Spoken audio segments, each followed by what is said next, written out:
ना प्रोटोकॉल लूंगा, ना ही यहां से कहीं जाऊंगा, अपनी अवाम में रहूंगा। 24 घंटे अवाम के लिए खड़ा हूं, उनके साथ खड़ा होऊंगा। कोई भी मसला होगा, कोई भी इशू होगा, इंशाल्लाह ताला एमपीए साहब नहीं होगा, उनका बेटा बन के उनके साथ खड़ा होऊंगा।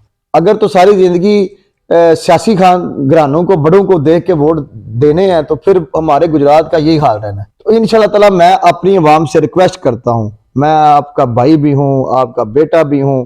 इंशाल्लाह ताला मैं आपकी खिदमत ऐसे करूंगा जैसे अपनी फैमिली की करूंगा, अपने बहन भाइयों की तरह आपके साथ चलूंगा। और इंशाल्लाह जो वादा कर रहा हूं, अपने अल्लाह को हाज़िर जान कर रहा हूं कि हमें गुजरात की जो सिटी की सीट है, हम अगर हमें मिल जाती है अवाम को, तो अवाम जाके पंजाब असम्बली में फैसले किया करेगी, अवाम ही अपने फंड खुद लेके आया करेगी। मैं बस उनको बोलूंगा ये चलें, अब अल्लाह ने हमें इज्जत दी है, तो अब आप खुद ही, ये सिटी गुजरात ही एमपी होगा। और इंशाल्लाह मस्जिद में, दरबारों में, और इंशाल्लाह जमीनों पे ऊपर बैठ के फैसले होंगे। डेरेदारी नहीं होगी, कि कोई डेरा नहीं होगा, कोई ऐसा नहीं सिस्टम चलेगा कि वो डेरे पे चले जाओ, जैसे कर लो। ये सारा कल्चर हम खत्म करेंगे। अस्सलाम वालेकुम नाजरीन, मैं हूं आपका होस्ट सैयद आबिद अली। नाजरीन, इस वक्त हम चौधरी अदील अरशद रहमानिया के यहाँ मौजूद हैं, जो कि इस वक्त उम्मीदवार PP 31 से क्रेन की टिकट पर जो है वो इलेक्शन लड़ रहे हैं। आज उनसे सवाल जवाब करते हैं, उनसे जानते हैं कि वो किस तरीके से इस इलेक्शन को कॉन्टेस्ट करेंगे, उनकी क्या तैयारी है, क्योंकि उनके मुकाबले पर जो है वो चौधरी शाफे हुसैन भी मैदान में उतर चुके हैं, जबकि पुराने सियासतदान जो हैं वो गुजरात की सियासत से उनका नाम आउट हो चुका है, क्योंकि स्क्रूटनी में उनके तमाम हलकों से पेपर्स जो हैं वो मुस्तरद हो चुके हैं। अस्सलाम वालेकुम। वालेकुम सर, सलाम। सबसे पहले तो मुबारकबाद कबूल करें कि आपके पेपर्स जो हैं वो पास हो गए हैं और आप जो है वो इलेक्शन में बाज़ाब्ता तौर पर आ चुके हैं और अपनी कैंपेन का भी आपने आगाज कर दिया। थोड़ा सा अपने बारे में ज़रा बताइएगा। बिस्मिल्लाहिर्रहमानिर्रहीम। लब्बैक लब्बैक लब्बैक या रसूलल्लाह, लब्बैक लब्बैक लब्बैक या रसूलल्लाह, अल्लाह अकबर। सबसे पहले जी आपका शुक्रिया, आप मेरे पास तशरीफ लाए। अल्लाह ताला आपको जी इज्जत दे। देखिए जी, बात यह है कि अल्लाह के फजल करम से इंशाल्लाह ताला अगर मैंने इलेक्शन लड़ने का ऐलान किया है, तो इंशाल्लाह ताला मैं इलेक्शन लड़ूंगा, और इंशाल्लाह ताला मैंने कैंपेन भी शुरू कर दी है। और अल्लाह के फजल करम से, अल्लाह की ज़ात ने इज़्ज़त देनी होती है। हम लोगों तो गुनाहगार से लोग हैं, हमें अल्लाह की तरफ से ये बुलावा आया कि आप अब मैदान में उतरो और अपनी अवाम, अपने सिटी गुजरात के लोगों के लिए, अपने हल्के के लिए, अपने सिटी गुजरात के लिए काम करो।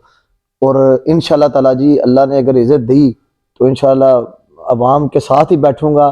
और अवाम के साथ ही ऐसे होगा कि कोई एमपीशिप नहीं होगी, ये होगा कि ये अवाम ही एमपीशिप, अवाम ही एमपी है, मैं नहीं एमपी है। मुझे शौक भी नहीं है, बस ये अल्लाह की तरफ से बुलावा है जी कि अल्लाह ताला हम पे फजल और करम करे, तो इंशाल्लाह इलेक्शन हम लड़ रहे हैं। जैसा पहली दफ़ा आप इलेक्शन कॉन्टेस्ट कर रहे हैं, जबकि आपका घराना जो है वो सियासी घराना ही तस्वर किया जाता है, क्योंकि आपके वालिद साहब जो हैं वो भी चेयरमैन रहे हैं और उनकी भी बहुत सारी खिदमात हैं, और आपके घराने को मजहबी घराना भी समझा जाता है। और पहली दफ़ा जब आप मैदान में उतरे हैं तो बड़े बड़े सियासत के नाम जो हैं वो मैदान से आउट हो गए हैं। इसकी क्या वजह समझते हैं आप? देखिए जी, ये, हाँ, इसमें तो बेहतर जो है सब लोग जानते हैं कि क्या सूरतल बनी हुई है। लेकिन अल्लाह के फजल करम से जो मेरिट पे थे लोग थे, उनके कागज़ जो है उन्होंने मंजूर किए हैं। जिनके मेरिट के ऊपर नहीं हुआ तो उनके कागज़ उन्होंने रिजेक्ट कर दिए हैं। देखें जी, काफ़ी लोगों के कागज़ मंजूर भी हुए हैं, लेकिन ऑब्जेक्शन लगी है, जिसकी ऑब्जेक्शन थी उन्होंने ऑब्जेक्शन लगा के कागज़ मुस्तरद कर दिए हैं। बाकी ये चीज़ें जो है ना जी, ये अल्लाह ताला बेहतर समझता है, बंदे ने क्या करना होता है। ये अल्लाह की तरफ से ही सब कुछ हो रहा है। मैं तो अपने अल्लाह पर, नबी पे यकीन करता हूँ। इंशाल्लाह ताला ये जहाँ आप बैठे हुए हैं, ये दफ्तर जो है ना, अवामी दफ्तर के लिए मैंने मुंतखब कर दिया है। यहाँ हमारा तरीके लब्बैक का ये अवामी राब्ता दफ्तर होगा जहाँ आप बैठे हुए हैं। और इंशाल्लाह हमारे मरकज़ से जब हमारे अमीर, हमारे लीडर साद रिजवी साहब, जब अल्लाह के फजल करम से हम सब का ऐलान करेंगे, बाकायदा 1-2-3 दिन में ऐलान होता है, तो इंशाल्लाह फिर हम इधर बहुत बड़ी मीटिंग करेंगे अपनी तंजीम की। और उसके बाद फिर अल्लाह का नाम लेके अवाम के पास जाएंगे, अवाम को कहेंगे अब अल्लाह ने हमें इज़्ज़त दी है तो आप भी हमें इज़्ज़त दें। अच्छा, आपने अपनी इलेक्शन कैंपेन का आगाज़ कर दिया जी? अल्लाह के फजल करम से जी मैंने कर दिया है। और आपने जो बात की ना सियासी ख़ानदान की, मेरे वालिद साहब 84 में चेयरमैन थे। और अल्लाह के फजल करम से उनका ये रिकॉर्ड चेक करवा लें, सर्वे करवा लें, जब वो चेयरमैन थे उन्होंने अपने इलाके में कितने काम करवाए। अब तो यूनियन कौंसिल छोटी होगी ना, उस टाइम जो चेयरमैन यूनियन कौंसिल होता था ना, उसके गांव बहुत ज़्यादा गांव होते थे। ये सारे गांव जो है वहाँ से लेके मतलब साबुआ यूनियन कौंसिल का बहुत बड़ा एक हलका था कि जिस हलके में मेरे वाल साहब ने काम करवाए हैं। तो इंशाल्लाह ताला अल्लाह ताला ने मुझे इज्जत दी, मौका दिया, तो मैं आवाम की खिदमत करूँगा अपने अल्लाह को हाजिर नाज़र जान के। जी, बहुत मेहरबानी चोई साहब आपकी। और इसके अलावा अगर आप कोई बात, कोई अवाम को पैगाम देना चाहें, आप देखो अपने हलके की अवाम को क्या कहना चाहेंगे? देखिए जी, मैं सिटी गुजरात को यही पैगाम देना चाहता हूँ कि अल्लाह ताला हम सब पे अपना फजल करम करे, रहम करे, हम इन फ़ौरनियत से बाहर निकलें, अवाम वोट दे, ये वोट ज़ाया ना करें। अब मौका है अवाम को, अवाम चूज करे कि अवाम ने किस बंदे को वोट देने हैं। अगर तो सारी जिंदगी सियासी खान घरानों को, बड़ों को देख के वोट देने हैं, तो फिर हमारे गुजरात का यही हाल रहना है। तो इंशाल्लाह ताला मैं अपनी अवाम से रिक्वेस्ट करता हूं, मैं आपका भाई भी हूं, आपका बेटा भी हूं, इंशाल्लाह ताला मैं आपकी खिदमत ऐसे करूंगा जैसे अपनी फैमिली की करूंगा, अपने बहन भाइयों की तरह आपके साथ चलूंगा। और इंशाल्लाह जो वादा कर रहा हूं अपने अल्लाह को हाजिर नाज़र जान कर रहा हूं कि हमें गुजरात की जो सिटी की सीट है, हम अगर हमें मिल जाती है अवाम को, तो अवाम जाके पंजाब असम्बली में फैसले किया करेगी, अवाम ही अपने फंड खुद लेके आया करेगी। मैं बस उनको बोलूंगा, ये चलें, अब अल्लाह ने हमें इज्जत दी है, तो अब आप खुद ही, ये सिटी गुजरात ही एमपी होगा। और इंशाल्लाह मस्जिद में, दरबारों में और इंशाल्लाह जमीनों पे ऊपर बैठ के फैसले होंगे। डेरेदारी नहीं होगी कि कोई डेरा नहीं होगा, कोई ऐसा नहीं सिस्टम टिका कि वो डेरे पे चले जाओ, जैसे कर लो। ये सारा कल्चर हम खत्म करेंगे इंशाल्लाह ताला। अवाम के साथ खड़ा हूं और अपना दिल से अवाम के साथ खड़ा होकर उनके लिए मैं जद्दोजहद करके अपने गुजरात का नक्शा बदलूंगा। अच्छा चोई साहब, हमारे पाकिस्तान का जो है ये बहुत बड़ा अलमिया है कि सियासतदान जितने भी हैं, एमएनए की सीट पर हो, एमपीए की सीट पर हो, चेयरमैन की सीट पर हो, उनके दावे वादे जो है वो तो बेतहाशा होते हैं, अवाम से बेतहाशा वादे वाइद करते हैं, लेकिन फिर वादा कोई भी इफ़ा जो है वो नहीं किया जाता। और दूसरे नंबर पे हमारा ये भी इसको बदकिस्मती कह ले कि आम आवाम की सियासतदानों तक डायरेक्ट पहुंच है ही नहीं। उन्होंने आगे 3-3, 4-4 सेक्रेटरीज रखे हुए हैं, वो सेक्रेटरीज की हद तक ही मामला चलता है।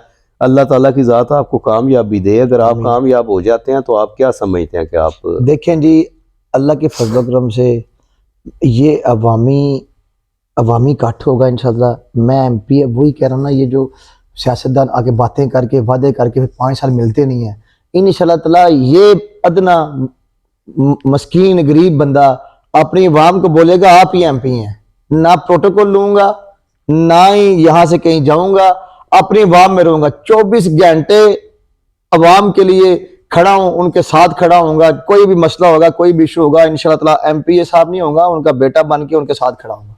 मेरा ये मंशूर है। और ये तंजीम जो है ना हमारी, अल्लाह के फजल करम से, अल्लाह और नबी ने हम सबको पैदा किया है। इंशाल्लाह अल्लाह और नबी ने हमारी जान भी निकालनी है, वादा किया हुआ अल्लाह के पास वापस जाना है। और मुझे अगर अल्लाह ने ये जिम्मेदारी सौंपनी है, तो मैं भी अपने अल्लाह को हाजिर ना जान के अपनी अवाम को ये मैसेज देना चाहता हूं कि अब आपने जो वोट देना है, अपने ज़मीर का वोट है, और आपने देखना है कि आपने वोट किस तरीके से देना है। अगर तो वोट ज़ाया पहले जो जैसे वोट लेके ज़ाया करते रहे हैं, इस दफ़ा अल्लाह के फजल से आपसे मेरी इल्तिजा है, अपने अल्लाह नबी को हाजिर ना जान के लब्बैक लब्बैक लब्बैक या रसूल अल्लाह, अल्लाह अकबर। और देखें इंशाअल्लाह अल्लाह ताला हमारे गुजरात का नक्शा बदलेगा। Thank you ji, thank you very much. नाजरीन, जैसा कि आपने इनके बातें सुनी कि वोट जो है वो हमेशा ज़मीर का होता है, उसको कभी भी बेचना नहीं चाहिए। इंसान के बहुत सारे मामलात होते हैं, लेकिन उसके बावजूद अगर हम अपनी क़यादत जो है वो मुनसफ़ाना तरीके से और ईमानदाराना तरीके से अपने वोट का इस्तेमाल करेंगे, तो हमें क़यादत भी अच्छी मिलेगी। जब हमें क़यादत अच्छी मिलेगी तो हमारा मुल्क पाकिस्तान भी तरक्की करेगा और हमारे गुजरात की रौनकें जो हैं वो भी बहाल होंगी। कब्ज़ा माफिया से हमारी जान छूटेगी और ये असला कल्चर जो है इससे हमारी जान छूटेगी। थाना कचहरी के सारे मामलात जो हैं वो भी प्रॉपर तरीके से जो है वो हल हो जाएंगे और इंसाफ मिलेगा। इंशाल्लाह इंशाल्लाह।